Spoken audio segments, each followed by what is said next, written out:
really quick, I do want to mention that at the end of this, which I'll have linked on the timeline below, I do go over the logs of this fight, which you're probably going to want to take a look at if you want to understand, why I ended up doing so much DPS here, and then also like the difference between me and the other frost mages during the fight.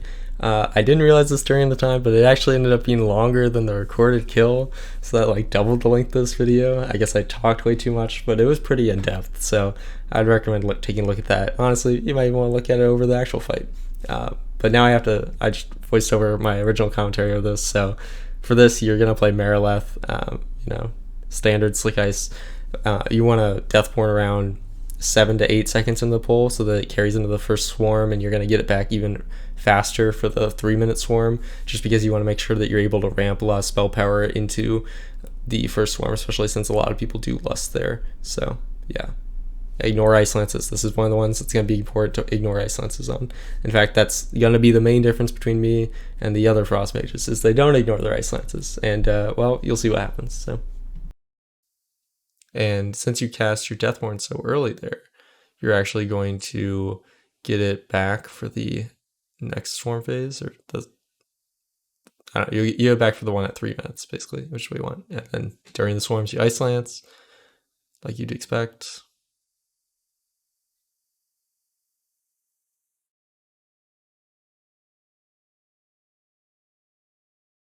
This is us, selling it with 4 people as well, so we could have killed it faster. But I like gold more than I like parsing on Heroic, so I do not care.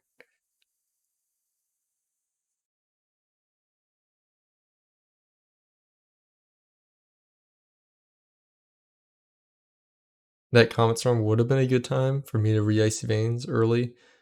Normally you don't want to do it and all, but when something like that happens, it's a good option.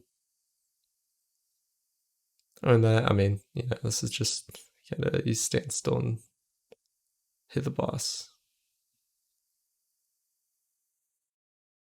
Did take me a little bit longer to recast Rune than it should have.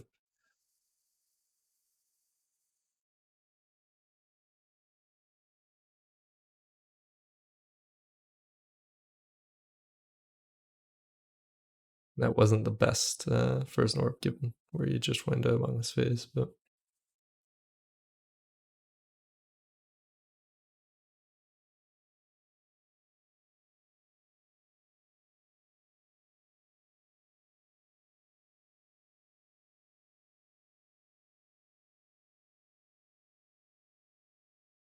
I get pretty lucky and get a brain freeze off that.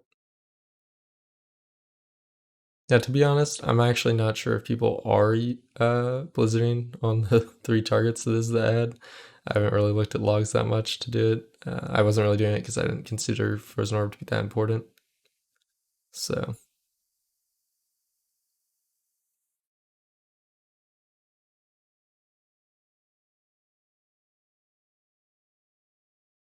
Again, with Death's Fathom, I'd recommend just ignoring the proc. That's going to be the 8-second proc that you get from Frostbolting. You can see here my Deathborn is coming off cooldown. So now I'm just going to spam Frostbolts. I get the 3-target cleave as well because this little monster guy got knocked in earlier. Here I probably should have Ice Lance to... I passed it off to Warlock. I probably should have Ice Lance earlier to keep my 5 stacks of Chain Reaction, which was oops.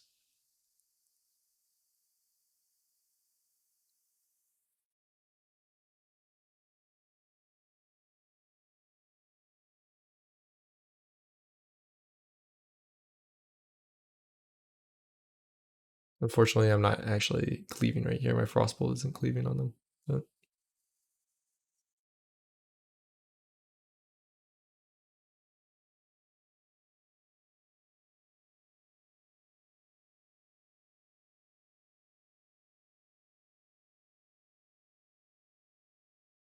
and I was Ice Lancing there because I was near the end of my ramp.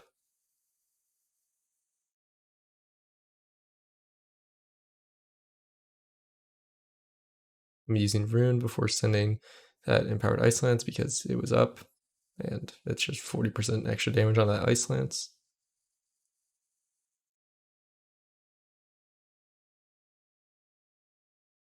Kind of nice comments from Proc to give me my ice veins back. I can't see any imposters, so we're just sitting here.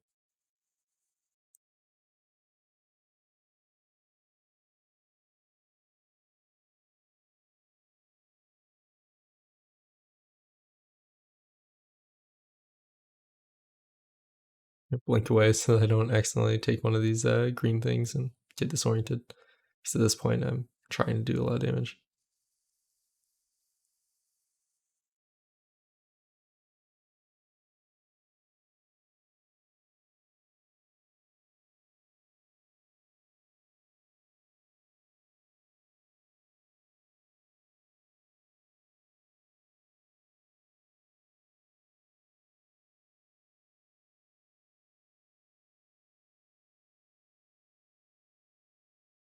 Nothing really to say about the rest of this fight, I suppose.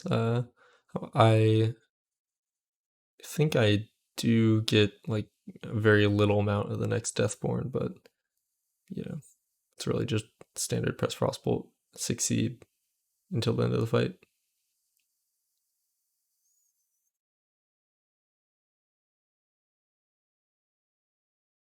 Okay, I don't get another Deathborn allowed.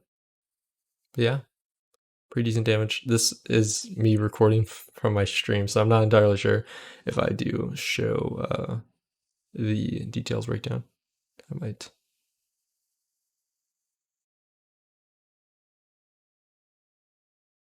Okay, doesn't look like it. Anyway, thanks for watching. I'm going to be streaming Mythic Launch Prog tonight from 9 p.m. to 1 a.m., which is probably not going to be the most exciting thing to watch, so feel free to not come to that. Definitely don't take the portal afterwards. It's just been so long since I went to kill a jailer that I forgot this was. You just walk straight. And then tomorrow, on Friday, I think around noon, I'm going to stream Mythic Plus for, I don't know, a few hours, and that's EST. So feel free to come if you're interested. Anyways, have a good day and leaving comments below. So since I didn't actually get around to showing my details during that Twitch stream, I wanted to do a little bit of a kind of log review, compare me and then the other Frost Mage that was like, closest here, to kind of show what changed between us, if it was just RNG or whatnot, and kind of differences. You can see this is the other Frost Mage. His ooze did 700 DPS and mine only did 550. This is a little unfortunate because I actually have a 278 ooze and his is 272. So, that's just RNG a little bit screwing me right there. But aside from that, the main thing that I like to look at when I'm looking at logs, and you can't just take this generally, is you want to look like your crit rate of your ice lances, your average casts, right? Stuff like that. Especially comparison, looking at kind of the DPS of things. I wouldn't worry too much about your percent crit rate, right? This says 81%. I do have very, very close to the Shatter soft crit cap, but again, not a goal. That's just something that my gear has told me to get. Technically, that would mean that my ice lances should have close to 100% crit rate, right? The problem with that is it's not representative on a multi-target fight like this, because I mentioned this before, but when you're running Splay Ice, Fingers of Frost is more AoE damage than Flurry, because Fingers of Frost shatters your Ice Lance against all the targets it hits, and Flurry puts the debuff on your target. So when you Flurry a target, and then you Ice Lance, your Ice Lance is only empowered against that main target. The secondary target actually takes an unbuffed Ice Lance. So that's what's going to cause you to have, such a low crit rate on Ice Lances, because it's counting the unbuffed Ice Lances that end up hitting the second target when you Flurry. But to highlight like the differences between me and him really quick, he had 115 Ice Lance casts, I had 98. The main reason for this that we're getting into is he didn't stop casting Ice Lance, he just kept casting it. His average hit was 3.5k less, and that's probably gonna be a large part due to the spell power difference that happened for Deathborn. He made a pretty big mistake as well with his Deathborn usage too, which we'll highlight there. And I had 153 Frostbolt casts, and he had 135, so additional 18 Frostbolt casts. And then he had one more Flurry than me. He only cast Blizzard once. He only got 6 Frozen Orbs. I cast Blizzard 4 times, and I got 7. Now, this is something you should aim for. you cast Blizzard on 3 targets outside of Deathborn. I did mention this during the actual commentary. Um, Still don't know if it's worth it to actually cast it during this fight, but I haven't looked at logs enough. It worked here, got me an extra frozen orb, so it seemed like this was a good situation to do it. Really quickly, to just look at buffs, show Icy Veins uptime and everything. This is my Icy Veins uptime. I had 89%. He had 93% or 92%. The difference here is his Icy Veins uptime is actually worse than mine. Even though this looks better, right? It's a higher number. It's worse because you can see that my Icy Veins downtime is mostly kind of circulate around these 2 points. These are 2 Lords of Dread infiltration phases. And his doesn't have as big of a gap for each of those. And that's because he had more Icy Veins downtime outside the Lords of Dread phases and less in it, right? So you can see how much smaller this gap is than mine is, which just means that he reactivated Icy Veins a little too late into the phase, and because of that, it lasted quite long into the Lords of Dread infiltration phase. So he did likely end up having lower Icy Veins uptime on the actual bosses. And the other thing to mention, he got 1 less rune of power out than me, right? I had 20 runes, he had 19.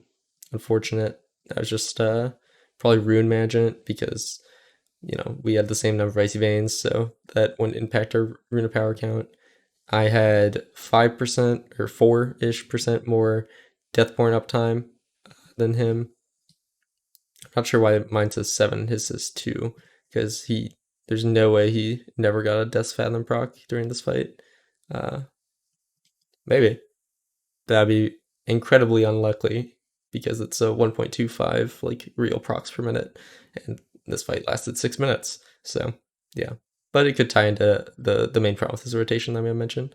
And then the big thing to mention that is going to factor a decent bit into how my damage is going to look is I had a I had a 46% uptime on Unbound Changeling, that's insane. That's like really, really, really good. That's huge RNG.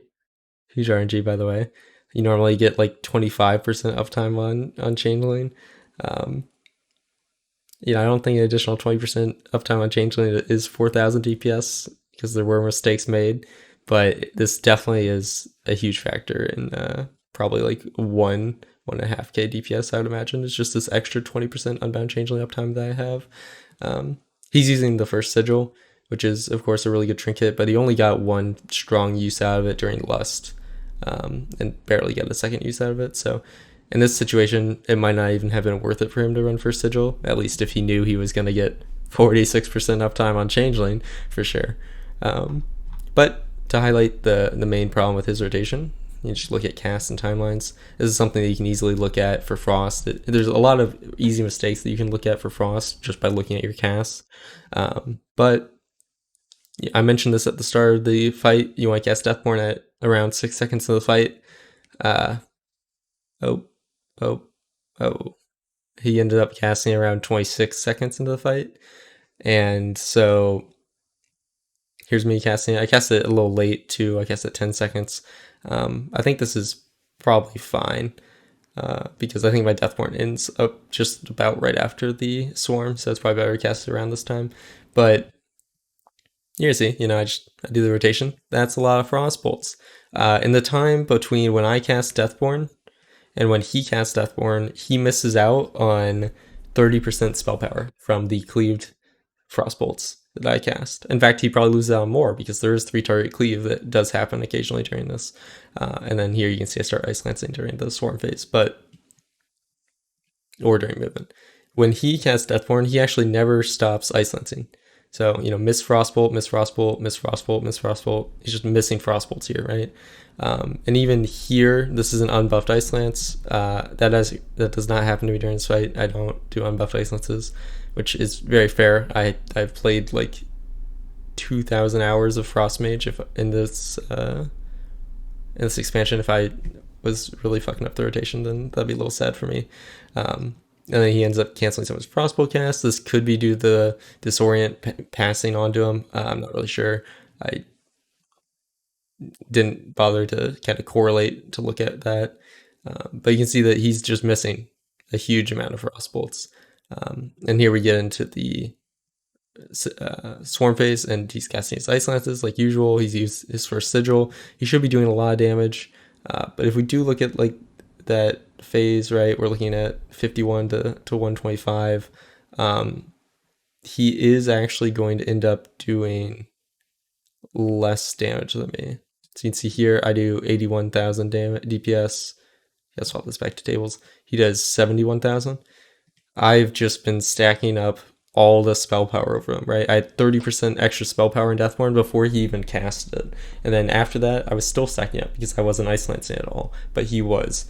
So that's going to be what allows me to kind of get this edge over him during the swarm phase, even though he's running for sigil, right, which is that 30% first increase. So that's just especially on Lords of Dread, that's the importance where you don't want to ignore, or you do want to ignore Ice Lance on 2 targets, I mean, unless your Ice Veins is going to fall, right? I did explain that a little bit during the video. So hopefully this helps like kind of illustrate some of the different things that you can look at in logs, or just I guess why I perform so well in this fight as opposed to maybe someone else or whatnot. I do think that Unbound Changeling definitely helped push me over the edge to where I was, but this is hopefully still a very useful part of the video. So